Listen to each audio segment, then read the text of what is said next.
महाभारत का संक्षिप्त सारांश। महाभारत संसार का सबसे बड़ा महाकाव्य है जिसे महर्षि वेदव्यास ने लिखा था।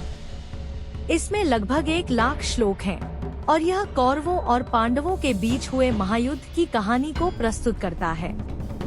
एक कथा की पृष्ठभूमि। हस्तिनापुर के राजा शांतनु और गंगा के पुत्र भीष्म ने आजीवन ब्रह्मचर्य का व्रत लिया। उनके सौतेले भाई विचित्रवीर्य की मृत्यु के बाद उनकी 2 पत्नियों अंबिका और अंबालिका से ऋषि वेदव्यास के आशीर्वाद से धृतराष्ट्र और पांडु का जन्म हुआ। धृतराष्ट्र ने गांधारी से विवाह किया और पांडु ने कुंती और माद्री से। 2 कौरव और पांडव। धृतराष्ट्र के 100 पुत्र हुए जिन्हें कौरव कहा गया और पांडु के 5 पुत्र हुए जिन्हें पांडव कहा गया। युधिष्ठिर, भीम, अर्जुन, नकुल और सहदेव। पांडवों को बचपन से ही उनके चचेरे भाई दुर्योधन और अन्य कौरवों से शत्रुता मिली। 3 लाक्षागृह और वनवास। दुर्योधन ने पांडवों को मारने के लिए एक षड्यंत्र रचा और उन्हें वाराणावत के लाक्षागृह, मोम का महल, में भेजा, लेकिन वे बच निकले और वन में रहने लगे। 4 द्रौपदी विवाह। पांडवों ने राजा द्रुपद की पुत्री द्रौपदी का स्वयंवर जीत लिया। द्रौपदी 5 भाइयों की पत्नी बनी। 5 इंद्रप्रस्थ और जुए का खेल।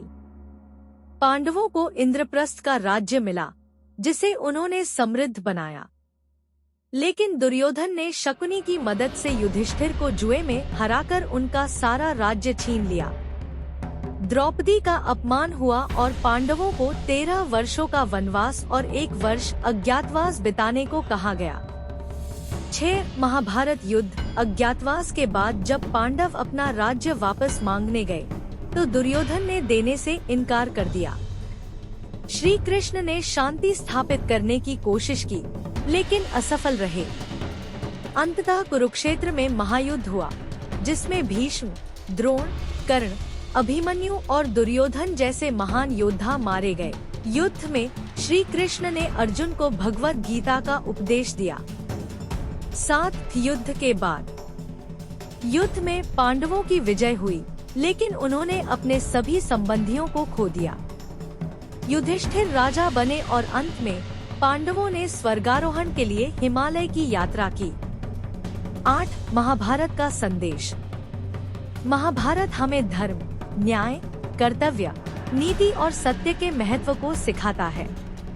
इसमें बताया गया है कि अधर्म का अंत निश्चित है और सत्य की हमेशा जीत होती है। ओयू। यह महाकाव्य भारतीय संस्कृति और दर्शन का एक अमूल्य ग्रंथ है जिसे पढ़कर जीवन के गहरे अर्थों को समझा जा सकता है।